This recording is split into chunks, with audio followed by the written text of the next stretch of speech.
programa cultural y educativo que contiene elementos que pueden ser presenciados por niños, niñas y adolescentes sin la supervisión de padres, representantes o responsables.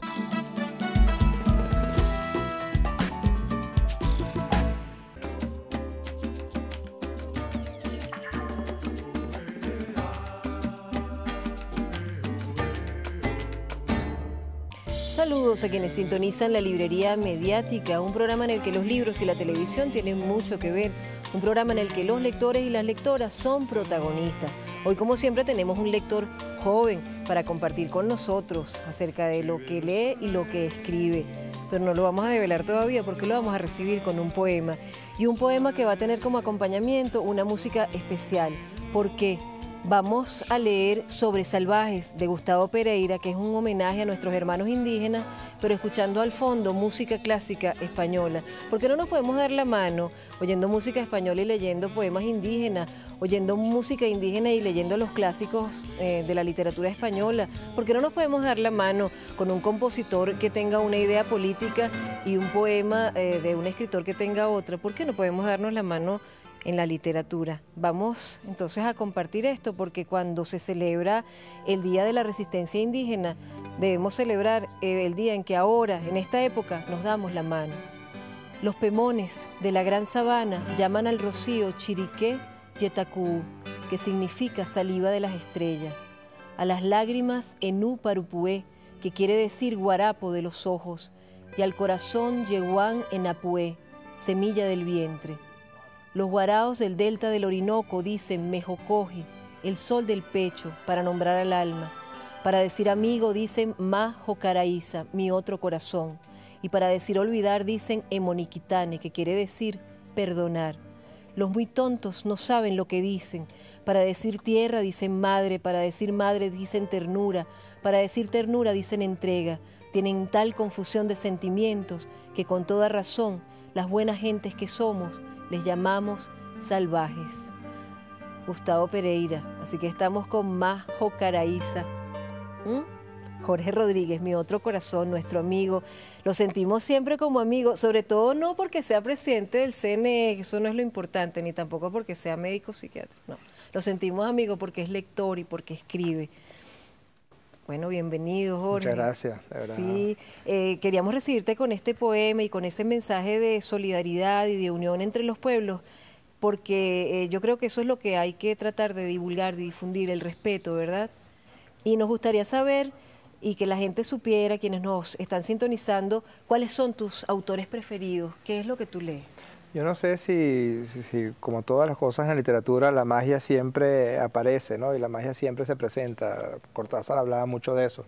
Justamente Gustavo Pereira está entre mis autores preferidos. Yo tengo una característica que en un principio era una cosa más intuitiva y después, claro, uno pierde la virginidad con las prácticas que tiene y con las técnicas que termina adquiriendo en el acto creativo. Pero yo hubo una época en que solo leía poesía. Y leyendo, como leía solamente poesía, leía principalmente autores venezolanos. Y estaban entre mis preferidos Palomares, Gustavo Pereira, Luis Alberto Crespo, el Chino Valera Mora, en una época en que uno sentía como esa poesía del Chino lo encendía a uno y lo llenaba de ternura, sí, lo llenaba de amor. Así como uno siente que la poesía de Gustavo Pereira es como un sol que se le mete y lo termina alumbrando y lo termina cuidando mucho a uno. Después de tanto enfrascarme con poetas venezolanos, cuando empezó a aparecer en mí la posibilidad de creación, la posibilidad de escribir, resultaba que yo solamente escribía si antes estaba leyendo algún poeta. Me imagino que yo no escribo poesía, puedo ser mal poeta y por eso recurro a la carpintería de la narrativa, pero siempre siento que la poesía nombra las cosas que el resto de los humanos o los simples humanos, los simples mortales no las podemos nombrar. También, para completar un poco lo que me decías con tu pregunta, en cambio en narrativa me gustan mucho los autores anglosajones. Leo muchísimo novela negra, me gusta la novela negra. Seguro que te gusta Bukowski. Me gusta Bukowski, pero más que Bukowski me gusta Raymond Carver, claro, que es como una especie de maestro al que uno siempre sigue, ¿no? Esa capacidad para ser conciso, esa capacidad para conjugar simultáneamente los episodios más duros de la vida y del alma humana con una inusitada ternura. Eso es una búsqueda que yo también he tratado de... Pero la consigues, porque cuando... Eso vamos a hablar en la segunda parte del programa, porque ahorita no vamos a hablar de lo que él escribe, sino de lo que él lee. Pero la consigues porque, bueno, hablando de lo que yo leo, que hemos leído tus libros, de repente dices las cosas más horrorosas y entonces aparece una imagen metafórica, poética, como que lo calma a uno y lo saca de esa tristeza que le produjo esa imagen anterior o esa narración anterior. ¿Lo buscas? Eso. Sí, yo creo que para mí el acto de creación literaria es un acto de búsqueda de la ternura, a veces inútil y a veces lo terminas consiguiendo, y cuando lo terminas consiguiendo es una reconciliación muy poderosa, y eso tiene para mí, para lo que podría llamar mi alma, mi espíritu, tiene una fuerza muy grande, la posibilidad de conseguir la ternura, de conseguir la generosidad, de conseguir la solidaridad, incluso en las situaciones más extremas, ¿no? También me gusta mucho Paul Auster, un autor norteamericano que tiene unas novelas también donde la casualidad viene y le trastoca a uno la vida y termina... Como siempre pasa. Así, como siempre pasa, pero uno siempre cree que la casualidad no lo acompaña y no es cierto, la casualidad muchas veces determina la vida de nosotros. En otra época leía a Borges, que se convirtió en una especie de dios tutelar, García Márquez, Cortázar, sin duda. Es curioso, pero cuando yo leo poesía, leo poetas venezolanos, pero cuando leo narrativa me siento muchísimo más cercano a autores anglosajones contemporáneos, Don DeLillo, que tiene unas novelas maravillosas, Ruido de Fondo, Mao II, son el tipo de literatura que yo más leo. Y también me gusta mucho narraciones, ya eso es una cosa como más de búsqueda de técnica, ¿no? De búsqueda de una familia. Me gusta mucho leer cuentistas también. Así que quien quiere escribir, primero tiene que leer bastante, ¿verdad? Yo creo que lo natural es leer y lo contranatural es escribir. Sí, ¿no? Yo tengo la impresión de que la actividad de la lectura además es una actividad impresionante de protección. A través de la lectura uno puede evadirse de los mayores dolores, uno puede evadirse de las mayores angustias, uno puede protegerse de los sinsabores y siempre está acompañado. ¿Y recuerdas tus lecturas de cuando eras chiquitico, la primera lectura que hiciste, las lecturas de niño? Leía, sí, recuerdo que leía muchos suplementos. Ah, sí. Leía... Los suplementos esos mexicanos, editoriales Novaro, no sé qué, los que tenían como un triangulito. Sí, leía muchas historietas. Hubo una época en que leía mucho a Marcial Lafuente Estefanía y eso se metió tan adentro de mí que muchos años después una persona que criticó mis narraciones decía que le parecía que las descripciones le sonaban a Marcial Lafuente Estefanía y tenía razón, yo era muy, no sé, apareció eso ahí como una especie de corriente inconsciente en la escritura. Luego hubo una época en que, en razón de la actividad política de mi papá, aparecían en mi casa muchos libros rusos y también libros de literatura infantil rusa, Vasily Sarasabia, este tipo de cuentos que eran cuentos del folclore ruso tradicional, que además estaban muy llenos de metáforas, muy llenos de imágenes. Y después fue como inevitable que apareciera Máximo Gorki, que apareciera Chekhov, que apareciera, bueno, los grandes estos rusos, Dostoyevski. Yo elegí aquí uno como ejemplo de lo que hay que leer también cuando uno está empezando, ¿verdad? A construir cuentos, los clásicos. Guy de Maupassant, Bola de Cebo es uno de los relatos clásicos que tiene la estructura perfecta de lo que es un cuento. De una narración. Y eres un maestro de la construcción de las narraciones Entonces, cortas, ¿crees que aunque uno lea a otros, pues uno va buscando su estilo, ¿verdad? Poco a Yo creo poco. que uno termina como adquiriendo una familia y creo que esa familia es como una especie de trama invisible que termina agrupando y los agrupa independientemente de la nacionalidad, independientemente de las épocas. Yo, por ejemplo, leo a Chekhov, además Chekhov era médico, ¿no? Como yo, y también tenía esa búsqueda de lo hermoso y del humor y de la ridiculez que siempre tapa a la ternura o que siempre tapa a los sentimientos más sublimes, ¿no? Pero yo leo a Chekhov y es como si lo tuviera muy cerca, porque me da la impresión de que así es como yo quisiera escribir. Si yo pudiera escribir bien, seguramente escribiría como Chekhov, ¿no? Hay un cuentista chino que se llama Lu Xing, no sé cómo se pronuncia en chino, pero cuando la primera vez que yo leí a Lu Xing una noveleta que se llama La verdadera historia de A.Q., yo podía sentir en mi boca el sabor de las habas horneadas a la orilla de un río en un festival de teatro, de este teatro chino que ocurre al aire libre. Y esos son autores que están muy separados de mí Sí. geográficamente y también separados cronológicamente. Creo que la actividad fundamental, no solamente para la creación literaria, pero la actividad de leer es una actividad demasiado acompañante para desdeñarla. Sí, es verdad. Bueno, no desdeñemos nada de estas cosas que nos ha dicho Jorge Rodríguez, porque en la segunda parte del programa vamos a ver cuál fue el resultado de todas estas lecturas. Vamos a conocer entonces a Jorge Rodríguez como escritor. Ya regresamos con más de la librería mediática.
Y bueno, continuamos con más de la librería mediática. Ya conocimos a Jorge Rodríguez, el lector, ¿verdad?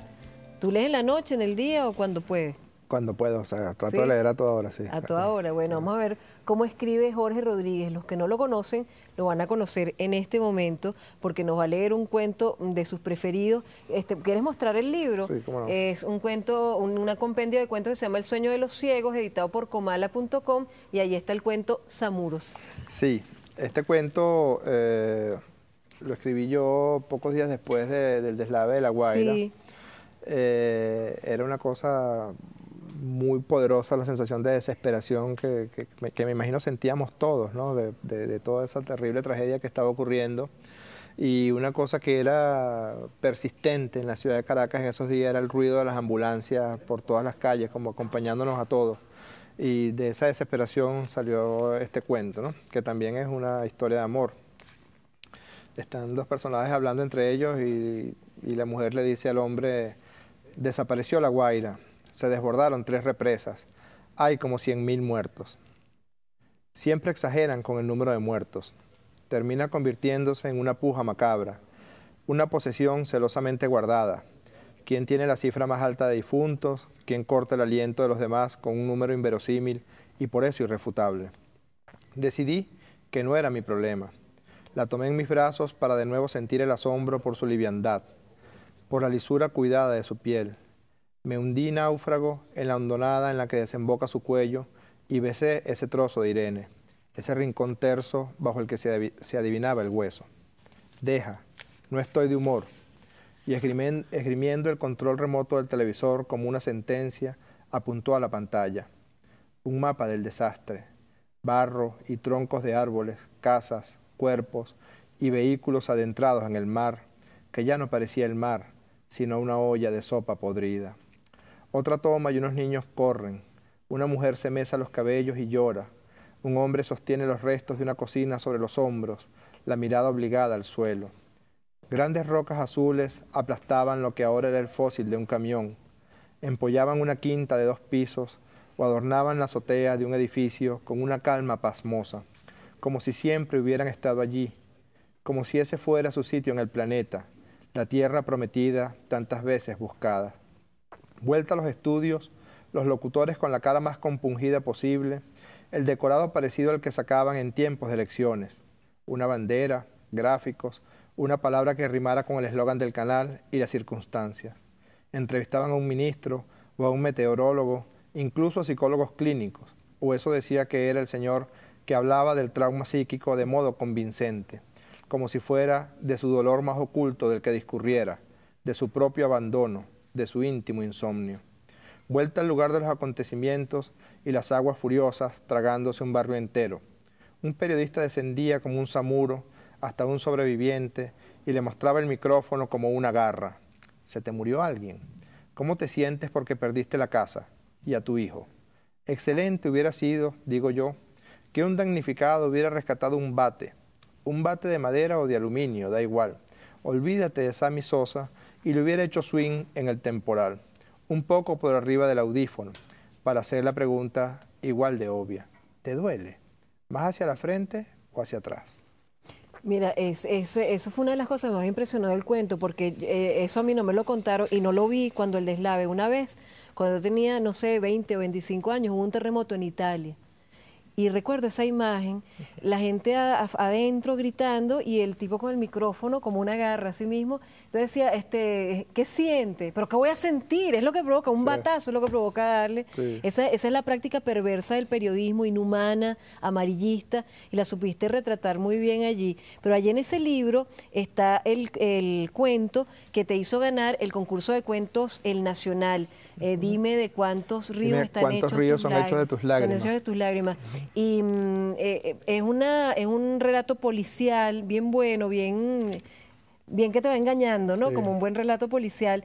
Con un final un poco flojo. ¿Ah? El final ese relato a mí me gusta, es un relato policial. Bueno, pero a mí me sorprendió el final. Sí, la verdad que no me lo esperaba. Pero sabes que cuando estábamos leyendo este cuento, que por cierto, grandes amigos de Jorge Lurado, Federico Vega, Oscar Marcano y Israel Centeno, no sé si te darían el premio ahora, no sé. No voy a hablar de ningún tema político, es solamente un comentario.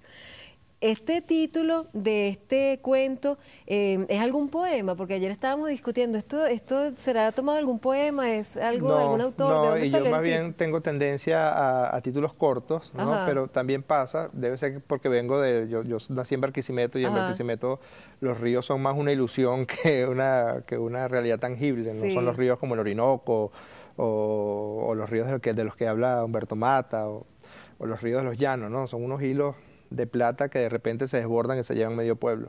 Y siempre los ríos están como muy presentes y cuando yo escribí ese cuento, ese era un cuento que intentaba ser un cuento policial, casi que respetando como las normas básicas de la literatura negra.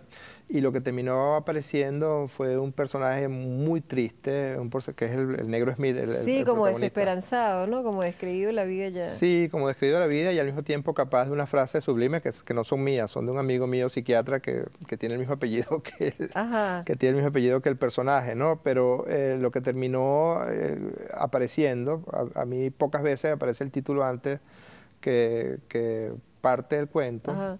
A medida que el cuento avanzaba, notaba que había muchísima tristeza en ese cuento, muchísima soledad, muchísima nostalgia de tiempos pasados que fueron mejores, y apareció el título como una cosa automática. Y en la dedicatoria, porque claro, cuando estábamos haciendo los micros para YBKE Mundial y cuando reseñamos este libro en otros programas, hablábamos de la dedicatoria, Irma Pedroso. Irina, esa es mi esposa, Irina Pedroso. Ah, pero ahí sí hay que dice Irma. Irina, sí. Bueno, es Irma Pedroso. ¿Y por qué tardía la dedicatoria? Porque al principio, creo que tú nada más pusiste en el original, está el epígrafe de Rubén Blades. Esto se acabó vida, la ilusión se fue vieja y el tiempo es de menor. una canción tristísima de Rubén Blades, se llama Adán García, ¿no? Sí, sí, sí. Me reservo la razón por la cual pusimos que la dedicatoria era tardía, pero en esa época fue muy tardía. Sí, bueno, pero no importa, pero aquí está y aquí queda. Así es. ¿Cómo te sientes tú dándote la mano? Bueno, aquí hay de todo, como se lo hemos dicho, cuentos que hicieron historia, por bueno o por malo. Se lo decimos sinceramente como lectores, porque aquí te estás dando la mano con gente como Arturo Larpietri, Ramón Díaz Sánchez, Guillermo Meneses, Orlando Araujo, por nombrar algunos, ¿no? Y con gente de más reciente publicación como vamos a nombrar los últimos, José Napoleón Oropesa, Israel Centeno, Raúl Díaz Castañeda, y otro que no está aquí, que fue el que ganó el concurso, José Tomás Angola, que ya dijimos nosotros ese cuento de José Tomás Angola, nos gustó. ¿Cómo te sientes tú estando en esta antología? Como decíamos, dándose la mano tranquilamente todos ahí, juntitos. Yo creo que todos los que hemos concursado en el concurso nacional, que yo creo que es el concurso de cuentos más importante del país, en mi opinión, siempre nos manejamos mucho con falsa modestia, en el sentido de que yo no tenía muchas ganas de ganármelo, pero la verdad verdadera es que yo sí tenía muchas ganas de ganarme ese concurso. Esa era la tercera vez que yo concursaba. ¿En el mismo? En el mismo. Ah. Esa vez que yo concursé no envié el cuento, fue Irina quien tomó el original y lo llevó al Nacional y lo presentó. Yo siento, a mí me han gustado muchos de los cuentos que han salido publicados. Recuerdo sí, hay unos memorables. Orlando Araujo, Humberto Mata con Boquerón, Federico Vegas con De Rodillas, no me acuerdo el nombre bien, pero el del Hombre Araña a mí me gustó muchísimo también. El que premiamos nosotros cuando fuimos jurados de Reinaldo Pérezó, también me gustó mucho. Ángel Infante, con un cuento maravilloso también.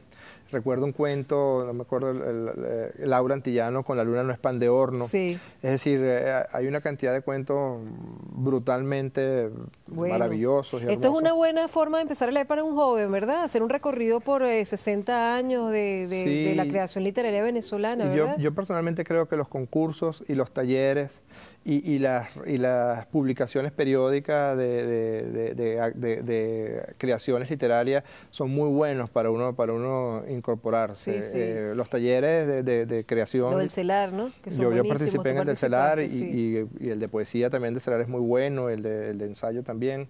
Creo que los talleres nos permiten irnos encontrando, ir viendo lo que otros están también eso produciendo. También te enseña, ¿no?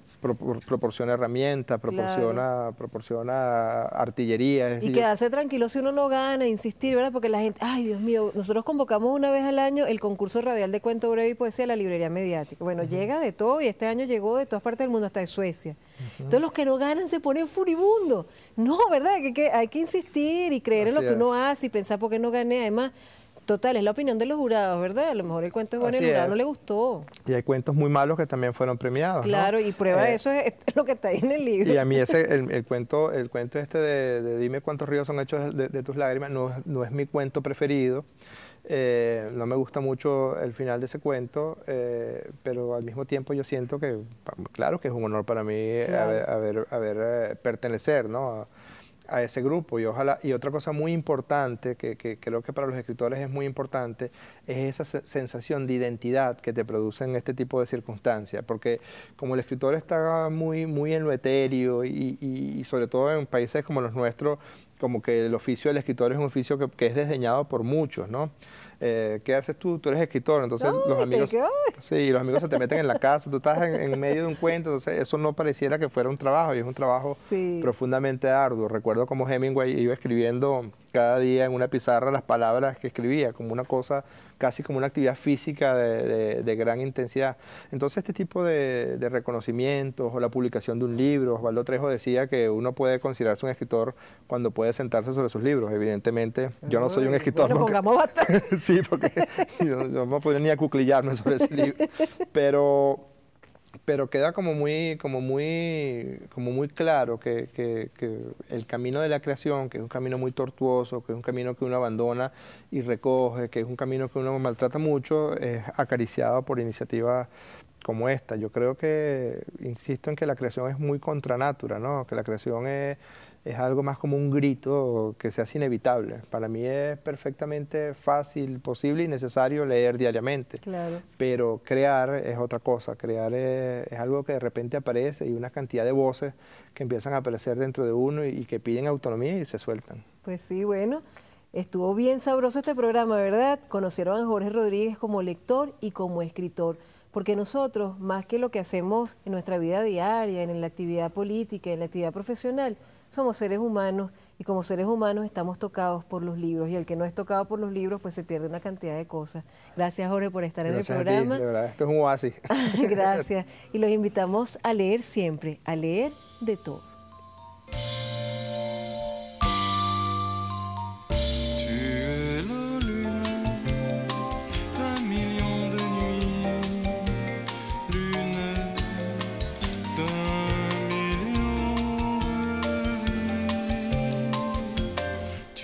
Soleil d'un million de matins, soleil d'un million.